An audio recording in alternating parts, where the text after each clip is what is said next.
Hello students, welcome to Ekam IAS academy. ఈరోజు current affairs సెషన్ని start చేద్దాం. ఈరోజు కరెంట్ అఫైర్స్లో మనం చూడబోతున్న టాపిక్స్ ఇవి: euthanasia for rabid and dangerous stray dogs, unlawful activities act, Zwan wolf attack, Apache helicopters, Loktak Lake, canine distemper virus, Kumbhalghat fort. So first topic మనం చూద్దాం. Euthanasia for rabid and dangerous stray dogs.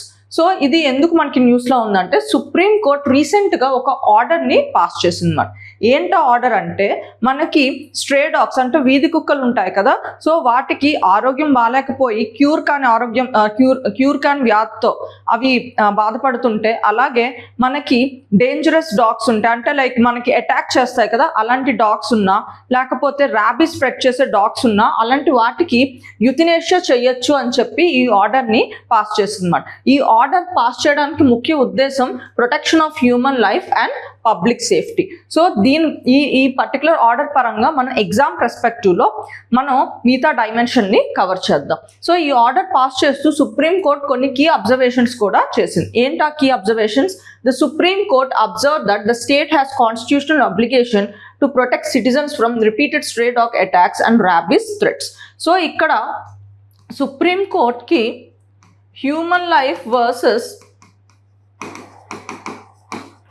Animal life ఈ question అన్నది rise అయింది. So rise అయినప్పుడు supreme court ఈ order pass చేయడానికి కారణం priority of giving human life the highest priority మాట. సో దానివల్ల ఏంటంటే, మనకి హ్యూమన్ లైఫ్ ప్రొటెక్ట్ చేయడానికి ప్రివెంటివ్ మెషర్గా ఇంకా అంటే ఏదైనా వ్యాధి వల్ల ఇంకా క్యూర్ అవ్వదు అలాంటి డిసీజ్ ఉన్న లైక్ డాగ్స్కి, అలాగే మనకి ర్యాబీస్ స్ప్రెడ్ చేసే డాగ్స్కి, ఇలాంటి డాగ్స్కి యుథనేషియా ఇవ్వచ్చు అని చెప్పి ఆర్డర్ పాస్ చేయడం జరిగిందన్నమాట. సో సుప్రీం కోర్ట్ ఇక్కడ కాన్స్టిట్యూషనల్ అబ్లిగేషన్ ఉంది దేనికి, సిటిజన్స్ ప్రొటెక్ట్ చేయడానికి. సో అందుకే ఈ ఆర్డర్స్ని నేను పాస్ చేస్తున్నాను.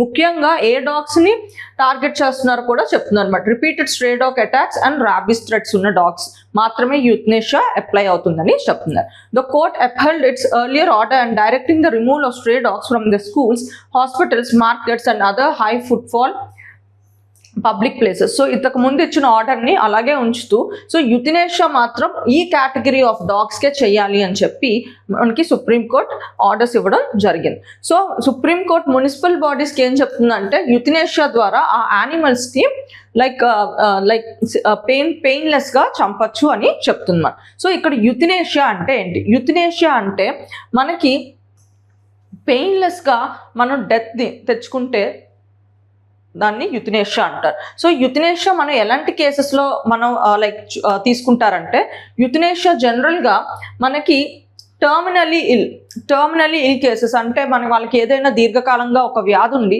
అది ఇంకా తగ్గదు, సో ఎలా అయినా వాళ్ళు చనిపోతారు. సో ఆ బాధ ఇంకా వాళ్ళు భరుస్తూనే చనిపోవాలన్నమాట. సో ఇలాంటి ప్లేస్లో, అండ్ అలాగే కొంతమంది వెజిటేటివ్ స్టేట్లో ఉంటారు, అంటే కోమాలో చాలా ఏళ్ళగా ఉంటారు, ఇంకా వాళ్ళు నార్మల్ స్టేట్కి వచ్చే ఆస్కారం లేదన్నమాట. సో ఇలాంటి వాళ్ళకి ఏంటంటే యుథనేషియా ద్వారా వాళ్ళ పెయిన్ నుంచి మనం తప్పించడం అన్నమాట. సో యుథనేషియా ప్రాసెస్లో ఏంటంటే, మనం we are actually giving right to die with dignity మాట. సో ఇండియాలో మనకి ప్యాసివ్ యుథనేషియాని అలౌ చేస్తున్నారు అన్నమాట. సో మనకి యుథనేషియా యాక్చువల్గా ప్యాసివ్ అండ్ యాక్టివ్ అని చెప్పి ఉంటుందన్నమాట. ప్యాసివ్ యుథనేషియా అంటే మనకి వెజిటేటివ్స్, ఉదాహరణకి కోమాలో చాలా ఏళ్ళ నుంచి ఒక పర్సన్ ఉన్నారు. సో ప్యాసివ్ యుథనేషియాలో ఏం చేస్తారంటే, సో అతనికి ఆక్సిజన్ సపోర్ట్ ఉంది అనుకోండి, అది తీసేస్తారు అన్నమాట.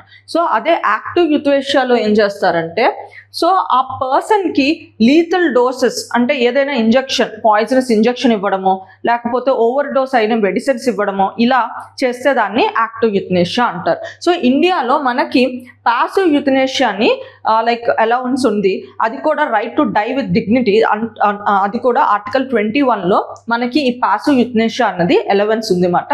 సో ఇది ఒక కేసు ద్వారా మనకి ప్యాసివ్ యుథనేషియా ఇండియాలో అలౌ చేయడం జరిగింది. ఏంటి ఆ కేసు అన్నది, జ్యుడిషియరీ కేసు అన్నది నాకు కామెంట్ సెక్షన్లో మీరు చెప్పండి.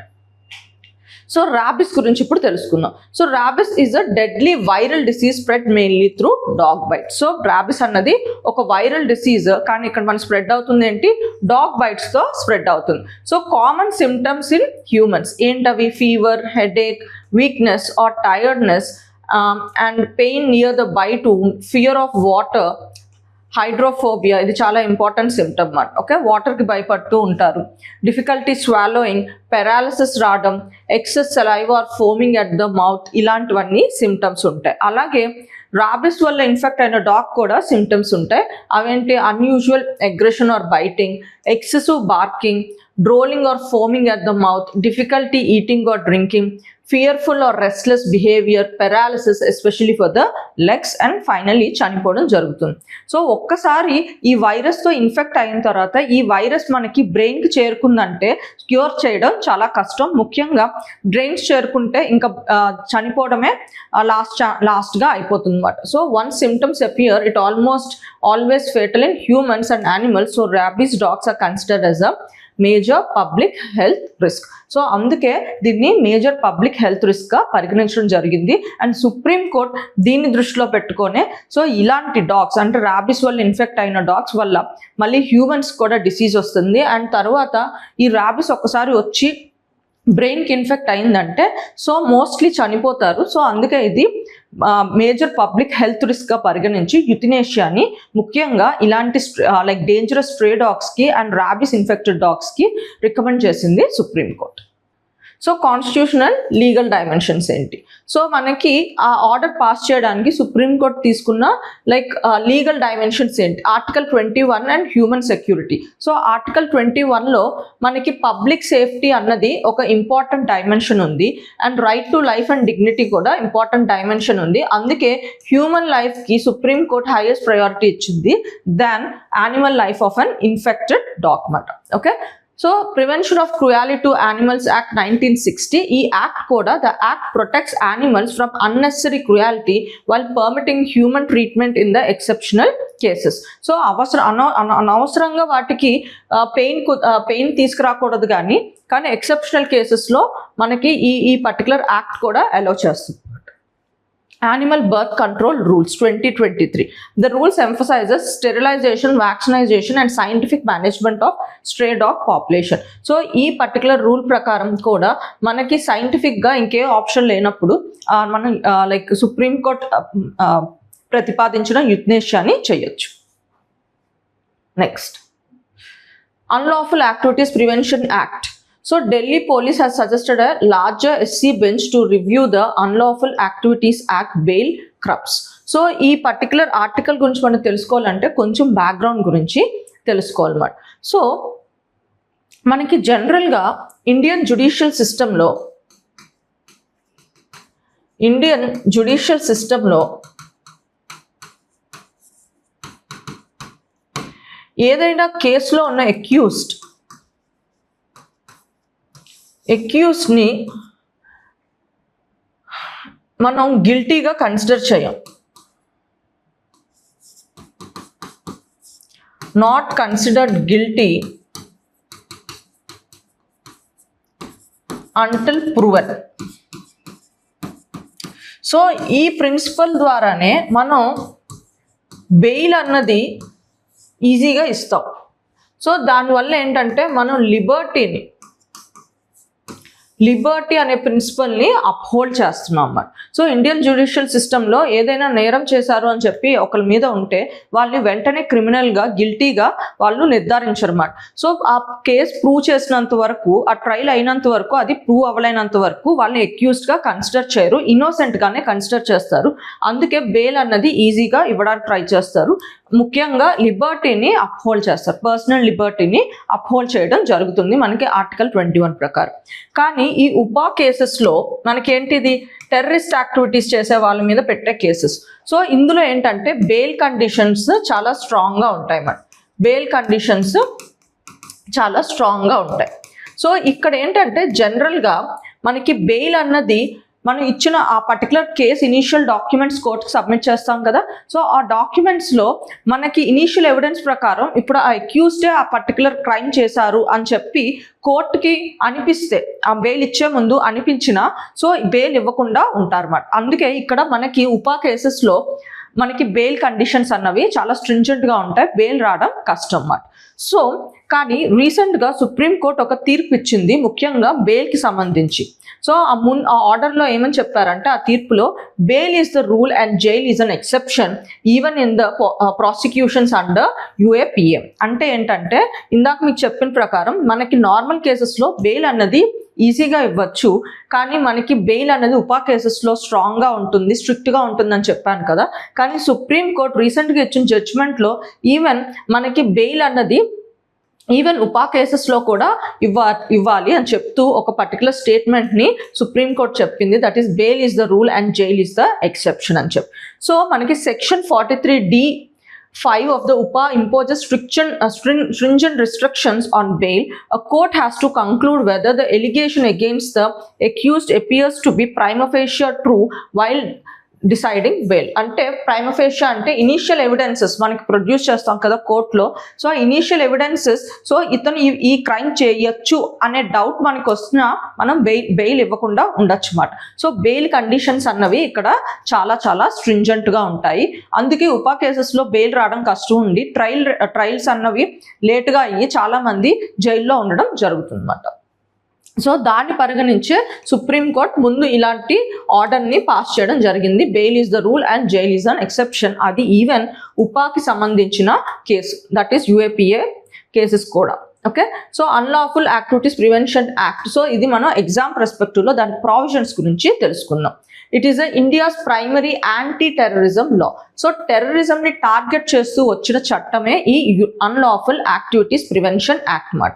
So it aimed at preventing unlawful activities and terrorist activities that threaten to sovereignty and integrity of the nation. So మన సోవర్నిటీని, ఇంటిగ్రిటీ ఆఫ్ ఇండియాని దేన్నైనా థ్రెటన్ చేస్తే, ముఖ్యంగా టెర్రరిస్ట్ యాక్టివిటీస్తో, సో దాన్ని డీల్ చేయడానికి వచ్చిన ఒక డెడికేటెడ్ చట్టమే ఈ unlawful activities prevention act. So ఇది ఎప్పుడు వచ్చింది మనకి? 1967లో వచ్చింది. అండ్ సెంట్రల్ గవర్నమెంట్ మనకి ఏదైనా టెర్రరిస్ట్ ఆర్గనైజేషన్ని డెసిగ్నేట్ చేయడం, అంటే ఒక ఆర్గనైజేషన్ ఇది టెర్రరిస్ట్ యాక్టివిటీస్ చేస్తుంది, లేకపోతే మన నేషన్ సెక్యూరిటీని ఇంపాక్ట్ చేస్తుంది అనే ఏదైనా ఆర్గనైజేషన్ ఉంటే దాన్ని టెర్రరిస్ట్ ఆర్గనైజేషన్ అని డిక్లేర్ చేసే హక్కు ఎవరికి ఉంది అంటే, ఆ పవర్ ఎవరికి ఉందంటే మనకి సెంట్రల్ గవర్నమెంట్కి ఆ పవర్ ఉందన్నమాట. So accused can be detained for a longer period without filing charge sheet up to 180 days in certain cases. So మనకి వీళ్ళు ఆ క్రైమ్ చేస్తారు అని తెలిసి, సో వాళ్ళు ఆ క్రైమ్ చేయకుండా మనం ముందే అదుపు చేయొచ్చు అన్నమాట. దాన్నే డిటెన్షన్ అంటారు. సో ఒక అక్యూజ్ని మనం 180 days వరకు ఏ ఛార్జ్ షీట్ ఫైల్ చేయకుండా మనం 180 days వరకు మనం వాళ్ళని కస్టడీలో ఉంచుకోవచ్చు. అది ఈ పర్టికులర్ లాలో ఈ ప్రావిజన్ ఉంది అన్నమాట. So cases are often investigated by national investigation agency. So ఈ టెర్రరిస్ట్ రిలేటెడ్ కేసెస్ అన్ని మనకి ఒక డెడికేటెడ్ ఆర్గనైజేషన్ ఉంది, ఆ ఆర్గనైజేషన్ డీల్ చేస్తుంది, that is national investigation agency. So ఇప్పుడు నేషనల్ ఇన్వెస్టిగేషన్ ఏజెన్సీ గురించి కూడా మనం వివరాల్లోకి తెలుసుకుందాం. సో ఈ నేషనల్ ఇన్వెస్టిగేషన్ ఏజెన్సీ అన్నది ఒక చట్టం ద్వారా ఏర్పడిన ఒక సంస్థ. సో ఆ పర్టికులర్ యాక్ట్ ఏంటి మనకి? National investigation agency act 2008. So ఈ యాక్ట్ అన్నది మనకి 2011 ముంబై అటాక్స్ అయ్యాయి కదా. ఈ అటాక్స్ అయిన తర్వాత మనకి టెర్రరిస్ట్ యాక్టివిటీస్ కంటూ దాని గురించి ఇన్వెస్టిగేషన్ చేస్తూ దాని మీద వర్క్ చేసే ఒక డెడికేటెడ్ ఆర్గనైజేషన్ ఉండాలి అని అవసరం అనిపించి ఈ యాక్ట్ అన్నది మనం చేసుకున్నాం అన్నమాట. సో మెయిన్ ఫంక్షన్ ఏంటి? Central counter terrorism law enforcement organisation. So ఇది సెంటర్ దగ్గర వర్క్ చేస్తుంది అండ్ ముఖ్యంగా ఇది కౌంటర్ టెర్రరిజం యాక్టివిటీస్ని చూసుకుంటుంది అన్నమాట. సో దీని మ్యాండేట్ ఏంటి? Investigate offences effecting India sovereignty, security, international treaties. అంటే దీని జ్యూరిడిక్షన్ అన్నమాట. సో సోవర్నిటీని, సెక్యూరిటీని, ఇంటర్నేషనల్ ట్రీటీస్ని ఇండియాకి సంబంధించిన ఇంపాక్ట్ అయితే సో ఈ ఎన్ఐఏ అన్నది మనకి ఇన్వెస్టిగేషన్లోకి వస్తుంది. సో రీసెంట్గా మనకి ఎన్ఐఏ అమెండ్మెంట్ 2019 అయ్యింది. అందులో జ్యూరిడిక్షన్ అన్నది మనకి ఎన్ఐఏది పెరిగిందన్నమాట. ఏంటా జ్యూరిడిక్షన్ అంటే, సో మనకి ఇంతవరకు ఇండియాలో అఫెన్సెస్నే కవర్ చేసేది అన్నమాట. కానీ ఇప్పుడు మనకి ఇండియా ఇంట్రెస్ట్ని ఇంపాక్ట్ చేస్తూ ఫారిన్ కంట్రీస్లో కూడా అయిన మనకి ఏవైనా క్రైమ్స్ ఉంటే వాటిని కూడా ఇన్వెస్ట్ చేస్తుంది. కానీ investigate scheduled offences committed outside India involving Indian citizens or Indian interest.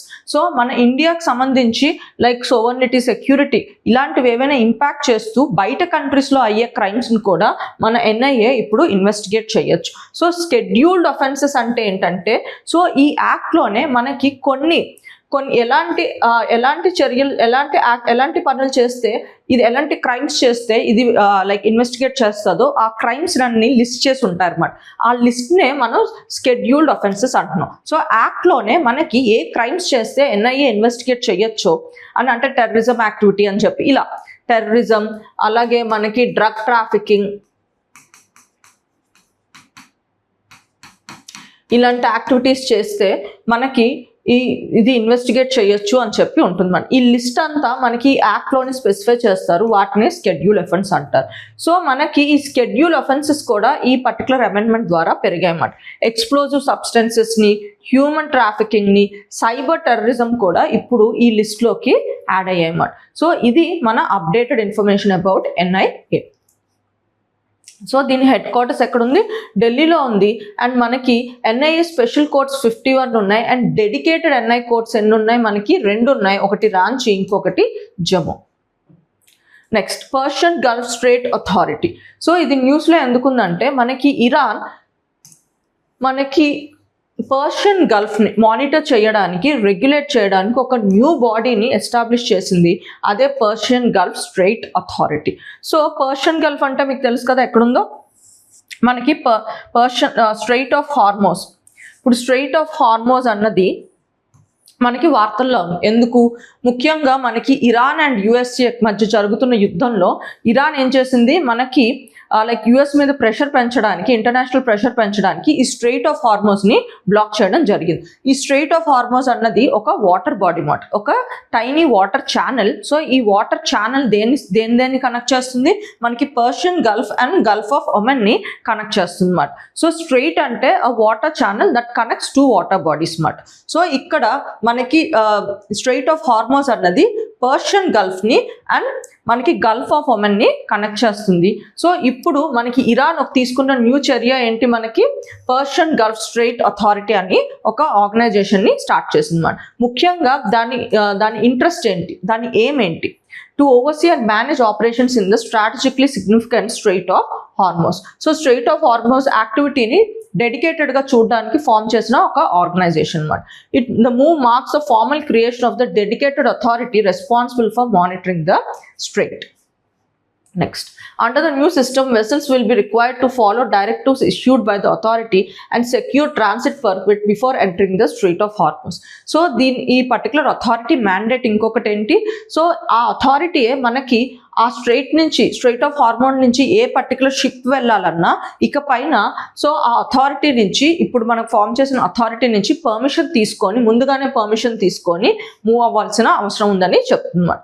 So under the United Nation Convention on laws of the sea, that is UNCLOS, the Strait of Hormuz falls under the transit passage principle protecting uninterrupted international shipping, a convention Iran signed and never ratified. So మనకి ఈ UNCLOS ఏంటంటే, మనకి ఓషన్లో అంటే water బాడీస్లో, international ఓషన్స్లో countries ఎలా behave చేయాలి, అంటే ఎలాంటి rights ఉంటాయో, సో దానికంటూ ఫామ్ అయిన ఒక rule book part. Okay, so ఆ రూల్స్ అన్ని ఈ ఆర్గనైజేషన్ చూసుకుంటుంది. That is United Nation Convention on law of the sea. ఉదాహరణకి కొన్ని ఇచ్చిన రూల్స్ ఏంటంటే, మనకి రైట్ ఆఫ్ నావిగేషన్. సో మనకి ఓషన్ అన్నది అందరికి సంబంధించిన గ్లోబల్ కామన్స్ కింద వస్తుంది. సో రైట్ ఆఫ్ నావిగేషన్ మనకి వెళ్ళాలి అని చెప్పి, అలాగే మనకి ఎక్స్క్లూజివ్ ఎకనామిక్ జోన్ అనే కాన్సెప్ట్ డిఫైన్ చేయడం, ఇలాంటివన్నీ మనకి ఇంటర్నేషనల్గా కంట్రీస్ మధ్య ఒక కైండ్ ఆఫ్ కామన్ అగ్రిమెంట్స్ తీసుకురావడానికి, ముఖ్యంగా ఓషన్లో ట్రావెల్ చేసినప్పుడు సో వాటికంటూ ఒక రూల్ బుక్ ఫామ్ చేసేదే ఈ UNCLOS అనే బాడీ మాట. సో ఈ UNCLOSలో మనకి స్ట్రైట్ ఆఫ్ హార్మోస్ అన్నది మనకి ట్రాన్సిట్ ప్యాసేజ్గా గుర్తించడం జరిగిందన్నమాట. So and protecting uninterrupted international shipping. So ఇవి కొన్ని వాటిని ట్రాన్సిట్ ప్యాసేజెస్గా గుర్తిస్తే అప్పుడు ఏంటంటే ఇక్కడ బ్లాక్ చేయడం, అలాంటి ప్యాసేజెస్ని ఎవరు బ్లాక్ చేయడం కుదరదు. సో దాన్నే అన్ఇంటరప్టెడ్ ఇంటర్నేషనల్ షిప్పింగ్ అంటారు అన్నమాట. సో ఇరాన్ యాజ్ అ మెంబర్గా దీన్ని సైన్ చేసింది కానీ రాటిఫై చేయలేదు. సైన్ చేయడం అంటే నేను మీ ప్రిన్సిపల్స్కి ఒప్పుకుంటున్నాను అని చెప్పడం అన్నమాట. అండ్ రాటిఫై చేయడం అంటే వాళ్ళ కంట్రీలో ఒక లా ద్వారా, ఒక రూల్ ద్వారా దాన్ని ఇంప్లిమెంట్ చేస్తే దాన్ని రాటిఫై చేయడం అంటారు. సో ఇక్కడ ఇరాన్ నేను చేస్తాను అని చెప్పింది కానీ ఇంకా వాళ్ళ కంట్రీలో ఇది చెయ్యండి అని చెప్పలేదు అన్నమాట. సో అందుకే ఇప్పుడు ఈ అన్క్లాస్ది ఇరాన్ మనకి సైన్ చేసింది కానీ రాటిఫై చేయలేదు అని చెప్తుంది. The US gulf states and European nations have all rejected the legality of Iran's free రిగా. Okay, next Zwan Wolf attack. A recent study published in the Nature Communications has provided evidence of the Zwan Wolf attack at the Mars using data from the NASA's Maven spacecraft. Okay, so ఇక్కడ మనకి న్యూస్లో జ్వాన్ Wolf attack గురించి మనకి ఇచ్చారన్నమాట. అసలు ఈ జ్వాన్ Wolf attack అంటే ఏంటో చూడాలి. ఇది స్పేస్ వెదర్ ఫినామినా. ఇదేంటి, ఒక స్పేస్లో ఒక వెదర్ ఫినామినా అన్నమాట. ఈ వెదర్ ఫినామినా ఎలా ఫామ్ అవుతుందంటే మనకి సన్ ఉన్నారు కదా, సో సన్ దగ్గర నుంచి మనకి లైట్తో పాటు సోలార్ విండ్ కూడా వస్తుంది అన్నమాట. ఈ సోలార్ విండ్ అంటే ఏంటంటే it's an emission of charged particles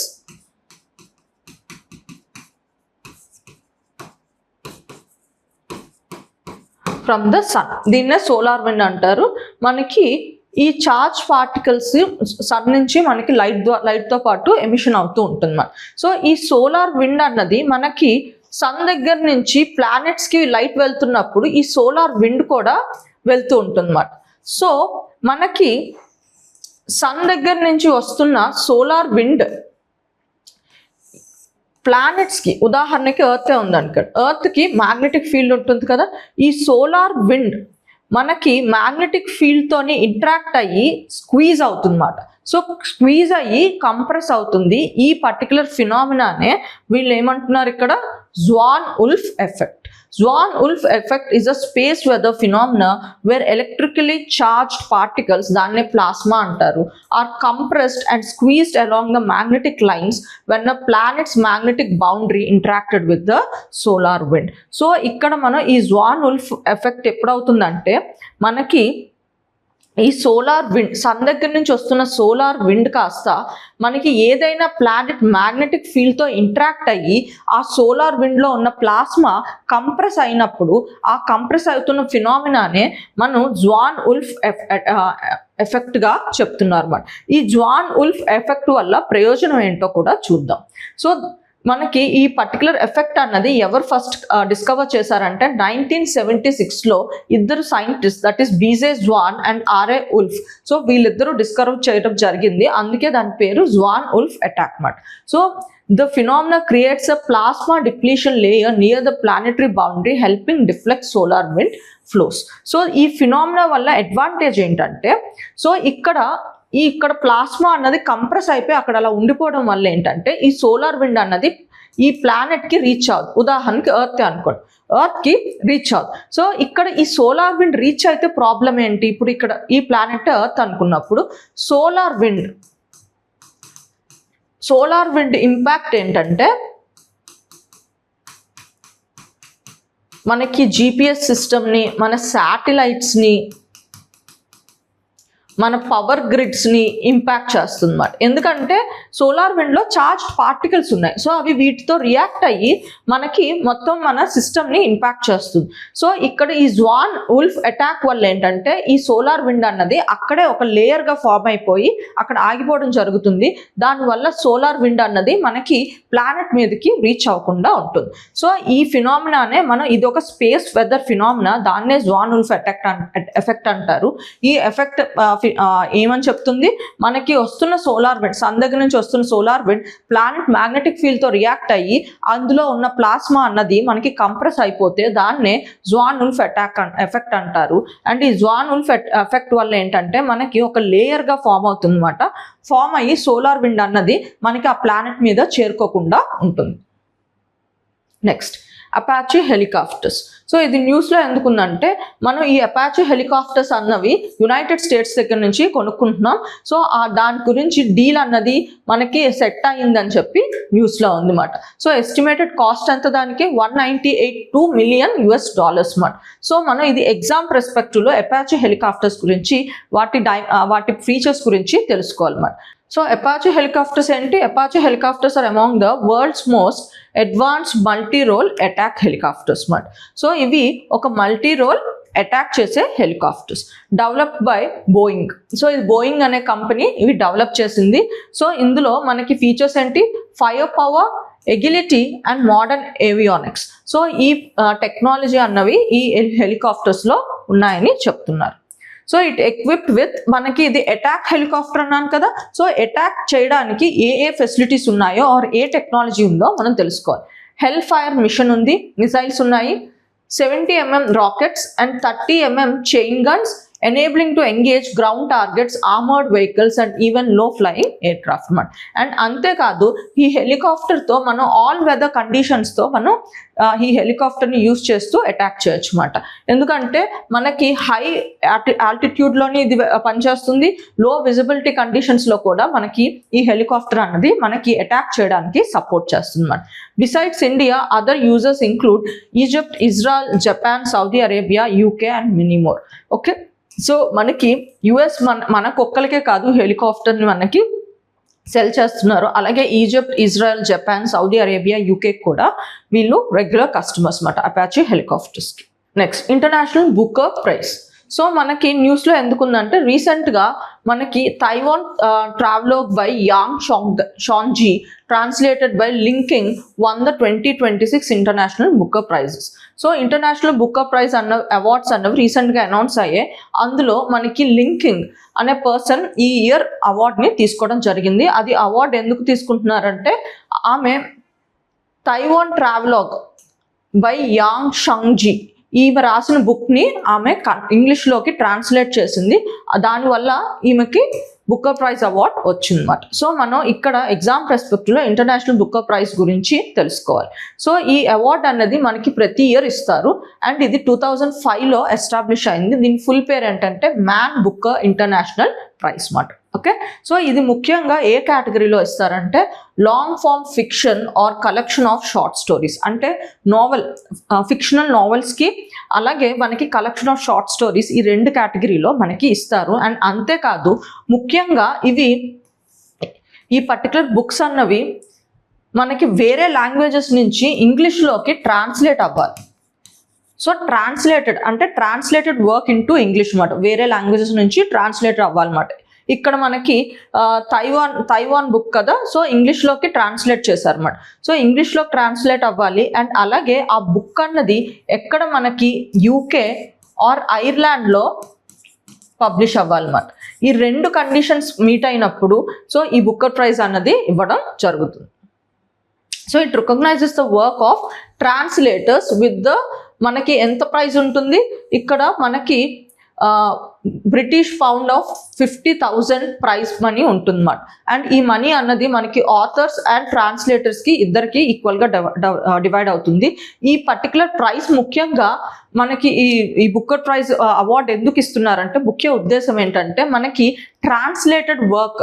so మనకి ఇంగ్లీష్లో అన్ని బుక్స్ దొరకవు కదా, మనకి మిగతా బుక్స్ కూడా అంటే మిగతా లిటరేచర్లో కూడా మనకి చాలా మంచి బుక్స్ ఉంటాయి. సో అలాంటి మంచి లిటరేచర్ని మనం ఇంగ్లీష్లో కన్వర్ట్ చేసి మొత్తం రీడర్స్ పెరుగుతారు కదా. సో ఇలా మనకి మంచి గుడ్ లిటరేచర్ని మొత్తం వరల్డ్కి స్ప్రెడ్ అయ్యేటట్టు చేసినందుకు ముఖ్యంగా మనకి ఇంగ్లాండ్ ఇస్తున్న అవార్డ్సే ఇవి మాట. ఓకే, సో ముఖ్యంగా ట్రాన్స్లేషన్ ఇన్ ఇంగ్లీష్ని సపోర్ట్ చేయడానికి ఇస్తున్న awards. In edition short listed authors and translators each receive మనకి 2,500 యూరోస్ని వాళ్ళు మళ్ళీ షార్ట్ లిస్టెడ్ పీపుల్ కూడా రిసీవ్ అవుతారు. అంటే విన్నరే కాకుండా ఈ పర్టికులర్ అవార్డ్స్ కోసం షార్ట్ లిస్ట్ అయిన పీపుల్కి కూడా మనకి కొన్ని ప్రైజెస్ ఉంటాయి అన్నమాట. The prize aim to encourage more reading of the quality fiction from all over the world. So ఇండియాలో ఇంతవరకు ఎప్పుడైనా మనకి Booker prizes, international Booker prize win అయ్యారా అంటే మనకి 2 సార్లు విన్ అయ్యారు. ఒకటి 2022. సో ఇక్కడ ఏంటంటే డైసీ రాక్వెల్, ఈమె ఒక అమెరికన్ రైటర్. సో ఈమె మనకి 2022లో బుక్కర్ ప్రైజ్ విన్ అయ్యింది. ఎందుకంటే ఆమె మనకి హిందీ లిటరేచర్కి సంబంధించి టోంబ్ ఆఫ్ శాండ్ అనే బుక్ని ఆమె ట్రాన్స్లేట్ చేశారు. ఆ బుక్ ఎవరు రాశారంటే గీతాంజలి శ్రీ. ఓకే, అలాగే మనకి 2025లో దీపా బసంతి, ఈమె కూడా మనకి బుక్కర్ ప్రైజ్కి విన్ అయ్యారు అన్నమాట. సో ఈమె కన్నడ లిటరేచర్కి సంబంధించి బాను ముస్తక్ రాసిన హార్ట్ ల్యాంప్ అనే బుక్ని ఆమె ట్రాన్స్లేట్ చేశారు, అందుకు బుక్కర్ ప్రైజ్ వచ్చింది. Loktak lake. So Loktak lake కూడా మనకి న్యూస్లో ఉంది. మనకి ఎన్విరాన్మెంట్ డైమెన్షన్లో ఈ పర్టికులర్ లోక్తక్ లేక్ గురించి తెలుసుకోవాలి. It is located in the state of Manipur. So ఇది మనకి మణిపూర్లో ఉంది. అండ్ తర్వాత ఇది మనకి ఎంత ఏరియాలో ఉంది, 287 square kilometres. And it is regarded as a largest fresh water lake of north east India. ఈ డీటెయిల్స్ అన్నవి మనకి ఇంపార్టెంట్ అన్నమాట. ఈ లేక్ మనకి ఒక పర్టిక్యులర్ ఫీచర్కి important, that is called phumdis. So phumdis అంటే ఏంటంటే ఫ్లోటింగ్ ల్యాండ్ అన్నమాట. ఫ్లోటింగ్ ల్యాండ్ ఇన్ అ లేక్లో మనకి చిన్న చిన్న ల్యాండ్స్లా ఉంటాయి అన్నమాట. ఈ ల్యాండ్స్లో ఏంటంటే మనకి విజిటేషన్, సాయిల్, ఆర్గానిక్ మ్యాటర్ ఇలా ఉంటుంది. సో దీన్నే ఫ్లోటింగ్ ల్యాండ్ అంటారు. సో దాన్నే మనం పుడ్మీస్ అని చెప్పి అంటారు అన్నమాట. సో ఈ పుడ్మీస్ ఏంటంటే మనకి లోకల్గా ఉన్న ఫిషింగ్కి అలాగే మనకి చిన్న చిన్న హ్యాబిటేట్స్కి అంటే మనకి సపోర్ట్ చేసేటట్టు ఉంటుంది అన్నమాట. అంటే మనకి ఇప్పుడు ఫిషింగ్ కోసం చిన్నగా ఒక హట్ కట్టుకున్నారంట, దాన్ని కూడా సపోర్ట్ చేస్తుంది అన్నమాట. సో చిన్న సైజ్ నుంచి కొంచెం పెద్ద సైజ్ వరకు ఇలా అక్కడ లోకల్ వెజిటేషన్ని మనకి సపోర్ట్ చేస్తూ ఉంటుంది. Only 20% of Pudmi thickness floats above the water surface and the 80% remains submerged. So Pudmis అన్నాను కదా, సో మనకి వాటర్లో ఇలా మనకి ఉండేవే పుడ్మీస్ అంటున్నాను. సో ఇది మనకి బయటకు కనిపించింది 20%, కింద 80% వరకు ఉంటుంది. The floating mass are strong enough to support fishing huts, human settlements and animal habitats. So ఇలా ఫ్లోట్ అవుతున్న ల్యాండ్ ఏంటంటే మనకి ఫిషింగ్ హట్స్కి అండ్ అలాగే హ్యూమన్ సెటిల్మెంట్స్ అండ్ యానిమల్స్ ఉండడానికి సపోర్ట్ చేసేటట్టు ఉంటాయి అన్నమాట. సో మనకి దాని మీద వెళ్తే మునిగిపోతాము అని భయం ఏం లేదు, ఎందుకంటే అది 20% లోపల పైకి కనిపిస్తుంది, 80% మనకి స్ట్రెంగ్త్ లోపల ఉంటుంది అన్నమాట. అందుకే మనం ఫిషింగ్ చేసుకునే వాళ్ళు అలాగే యానిమల్స్ ఉండడం జరుగుతుంది అన్నమాట. Okay, and Keibul Lamjao national park is a internal part of this lake. So ఈ లేక్లో మనకి ఈ పర్టికులర్ పార్క్ అన్నది ఉంది. It is the world's only floating national park. So మనకి world's only floating national park ఇది మాట. The park is best known as a habitat of endangered Shanghai deer, also known as brown antlered deer. Okay, so ఈ lake దగ్గర మనకు ఉండే endangered Shanghai dear అన్నది ఇక్కడే మనకి దొరుకుతుంది అన్నమాట. It's a native to Manipur. So మనకి రివర్స్ ఇక్కడ ఈ పర్టికులర్ లేక్లో మిగతా రివర్స్ ఏవి ఫ్లో అవుతున్నాయి అంటే కూగా, వెస్టర్న్, నంబుల్, ఇంఫాల్, కోంగ్బా, ఇరల్, తోబల్ ఇలా మనకి డిఫరెంట్ లేక్స్ రివర్స్ అన్నవి ఇక్కడ మనకి ఫ్లో అవుతున్నాయి. ఈ లోక్తక్ లేక్ అనేది international importance under the Ramsar convention 1990లో రికగ్నైజ్ అయింది అన్నమాట. అంటే రామ్సర్ కన్వెన్షన్ మనకి వెట్లాండ్స్ని రికగ్నైజ్ చేస్తుంది కదా. సో ఈ లోక్తక్ లేక్ కూడా మనకి రామ్సర్ కన్వెన్షన్లో 1990లో రికగ్నైజ్ అయింది. అండ్ అంతేకాదు ఇది మనకి మాంట్రెక్స్ రికార్డ్లో కూడా ఉంది అన్నమాట. సో మాంట్రెక్స్ రికార్డ్ అంటే మనకి రామ్సర్ కన్వెన్షన్లోనే ఒక special category of list maintain చేస్తారు. ఈ స్పెషల్ కేటగిరీ ఏంటంటే ఏవైనా వెట్లాండ్స్ మనకి ఎకలాజికల్గా స్ట్రెస్ఫుల్గా ఉంటే సో ఆ వెట్లాండ్స్కి స్పెషల్ అటెన్షన్ ఇవ్వడానికి వేరేగా ఒక కేటగిరీగా మెయింటైన్ చేస్తూ దానికి స్పెషల్ అటెన్షన్ ఇస్తూ మెయింటైన్ చేసే రికార్డే ఈ మాంట్రెక్స్ రికార్డ్ మాట. సో మనకి ఈ లోక్తక్ లేక్ అన్నది ఈ రికార్డ్లో ఎంటర్ అయ్యింది మాట. సో ముఖ్యంగా ఎకలాజికల్ స్ట్రెస్ అన్నాను కదా, ఎలాంటి ecological stress? So pollution, habitat destruction, excessive human interference, environment degradation ఇలాంటివి ఏవైనా స్ట్రెస్కి గురైతే ఆ వెట్లాండ్, సో వాటికి స్పెషల్ అటెన్షన్ కోసం మనకి రామ్సర్ కన్వెన్షన్లోనే స్పెషల్గా ఒక కేటగిరీ మెయింటైన్ అవుతుంది, అదే మాంట్రెక్స్ రికార్డ్ మాట. సో మనకి లోక్టక్ లేక్ కూడా ఈ మాంట్రెక్స్ రికార్డ్లో ఉంది. ఇదే కాకుండా ఇండియాలో ఇంకొక పర్టికులర్ వెట్లాండ్ కూడా మనకి ఈ రికార్డ్లో ఉంది. ఏంటా వెట్లాండ్ అన్నది నాకు కామెంట్ సెక్షన్లో చెప్పండి. Next CVD. About sixth tiger dies of suspected CDV in MP's Kanha Reserve. So రీసెంట్గా వచ్చిన న్యూస్ ఏంటంటే మనకి ఈ CDV వల్ల ఇంకొక టైగర్ చనిపోయిందని న్యూస్లో వచ్చింది. సో ఎగ్జామ్ పర్స్పెక్టివ్లో ఈ CDV అన్నది ఏంటో మనకు తెలియాలి. సో CDV అంటే కెనైన్ డిస్టెంపర్ వైరస్ మాట. ఇది ఒక వైరల్ డిసీజ్. ముఖ్యంగా ఎవరికి ఇన్ఫెక్ట్ చేస్తుందంటే డాగ్స్కి ఇన్ఫెక్ట్ చేస్తుంది. కానీ డాగ్స్ నుంచి మనకి మిగతా యానిమల్స్కి, that is tiger, lions, leopard, foxes and ఉల్ఫ్స్కి అటాక్ చేస్తుంది అనమాట. ఓకే, సో ఈ వైరస్ అన్నది మనకి యానిమల్స్కి ఇంపాక్ట్ చేస్తుంది, ముఖ్యంగా టైగర్కి ఇంపాక్ట్ అవుతుంది. ఎందుకంటే టైగర్ కన్జర్వేషన్ అన్నది ఇండియాలో సీరియస్గా తీసుకుంటున్నాం.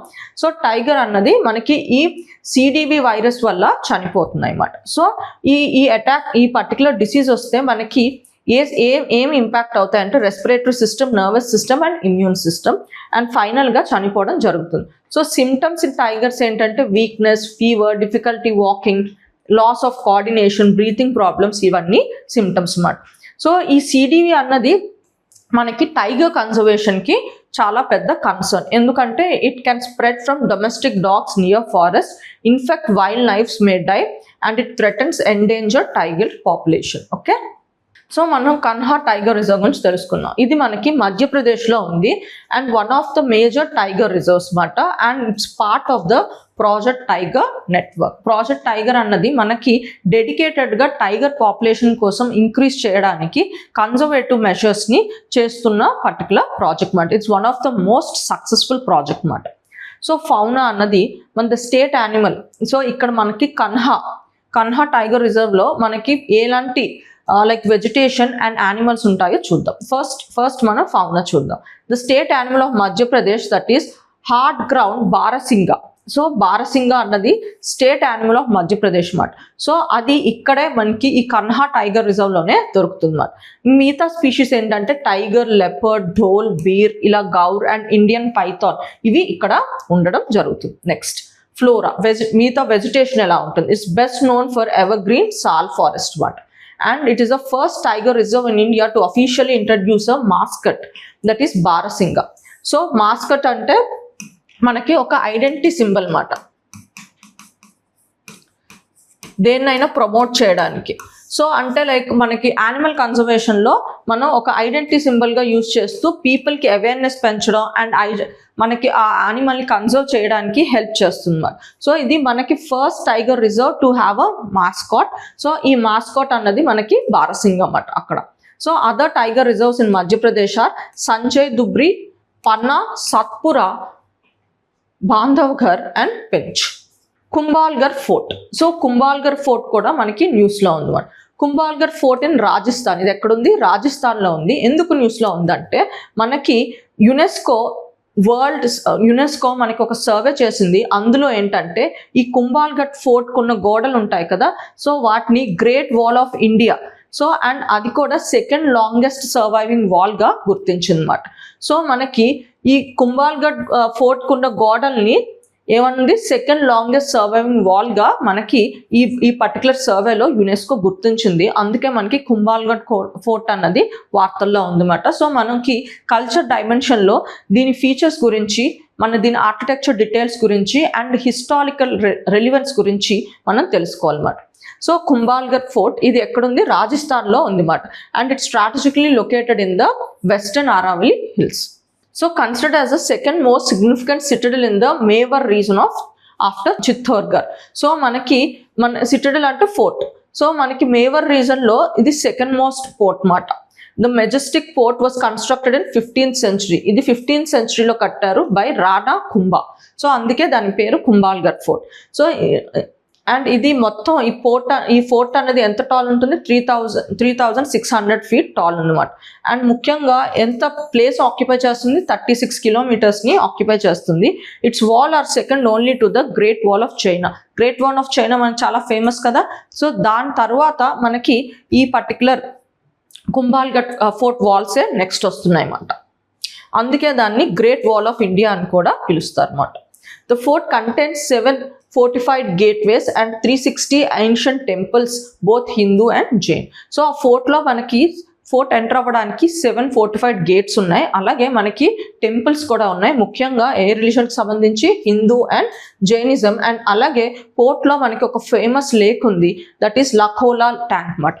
ఈ ట్యాంక్ అన్నది మనకి మేవర్కి సంబంధించిన కింగ్ రాణా లాఖా ఇతను కన్స్ట్రక్ట్ చేయించారు అనమాట. For centuries Kumbhalgarh fort served as a refugee for Mewar rulers during time of war. So యుద్ధం అయినప్పుడు ఈ ఫోర్ట్లోనే వాళ్ళు షెల్టర్ తీసుకునేటట్టు ఈ ఫోర్ట్ అన్నది వాళ్ళకి పనిచేసింది అనమాట. It's a birth place of Mewar legendary king Maharana Pratap. So Mewar మనకి ఇంపార్టెంట్ కింగ్ ఎవరంటే మనకి మహారాణా ప్రతాప్. అతను ఈ ఫోర్ట్లోనే పుట్టడం జరిగింది. Maharana Pratap led numerous battles against the Mughal emperor with the Kumbhalgarh serving as his sanctuary. And మొత్తం మనకి 15th century కట్టిన ఫోర్ట్ ఎప్పుడు దీని డిఫెన్స్ అన్నది బ్రీచ్ అవ్వలేదు. ఓన్లీ ఒక సిచ్యువేషన్లో అది బ్రీచ్ అయింది. అదేంటంటే combined armies of the Mughal and Amber ఈ రెండు అటాక్ చేసినప్పుడే ఈ పర్టికులర్ ఫోర్ట్ డిఫెన్స్ అన్నది బ్రేక్ చేయడం జరిగింది. అంటే ఫోర్ట్ లోపలికి చొరబట్టడం జరిగింది అన్నమాట. సో మెయిన్లీ అప్పుడు కూడా చొరబట్టడానికి కారణం scarcity of drinking water. Okay, the fort is surrounded by the Kumbhalgarh wildlife sanctuary. So ఇప్పుడు యునెస్కో గురించి ఎగ్జామ్ పర్స్పెక్టివ్లో తెలుసుకుందాం. It is a specialised agency of the United Nations. Goal ఏంటి, it is dedicated to strengthen our shared humanity through education, science, culture and communication. So మన shared హ్యుమానిటీస్ని దాన్ని promote చేయాలని చెప్పి ముఖ్యంగా ఏ డైమెన్షన్లో, education, science, culture and communication డైమెన్షన్లో. యునెస్కో అన్నది మనకి 1945లో World War II తర్వాత స్టార్ట్ అయిందన్నమాట. సో ముందు మనకి international committee on intellectual cooperation అనే బాడీ ఉండేది, దానికి రిప్లేస్ చేస్తూ యునెస్కో వచ్చింది. UNESCO is a part of United nations sustainable development group. So UNESCO ముఖ్యంగా 5 ఏరియాస్లో ఫోకస్ చేస్తుంది. ఒకటి education, natural sciences, social human sciences, culture, communication and information. Member countries మనకి 194 మెంబర్ కంట్రీస్ ఉన్నాయి. యునెస్కో హెడ్ క్వార్టర్స్ మనకి Paris and ఫ్రాన్స్లో ఉంది. UNESCO మనకి ఫంక్షన్స్ ఏం చేస్తుందంటే it fights illiteracy and improve free education. Exchange of ideas, knowledge and culture cooperation పెరుగుతుంది. And గవర్నమెంట్తోని, ఎన్జిఓస్తోని, private ఏజెన్సీస్తోని collaborate చేస్తూ వర్క్ చేస్తుంది. అండ్ అంతేకాదు మన హిస్టారిక్ ప్రామినెన్స్ని ప్రమోట్ చేయడానికి అండ్ యునెస్కో మనకి వరల్డ్ హెరిటేజ్ సైట్స్ అని చెప్పి ఒక లిస్ట్ని మనకి ఎప్పటికప్పుడు జనరేట్ చేస్తూ ఉంటుంది. మనకు వరల్డ్ హెరిటేజ్ సైట్స్ అన్నవి 3 కేటగిరీస్లో యునెస్కో ఇస్తుంది. ఒకటి కల్చరల్ సైట్స్, ఇంకోటి న్యాచురల్ సైట్స్, ఇంకొకటి మిక్స్డ్ సైట్స్.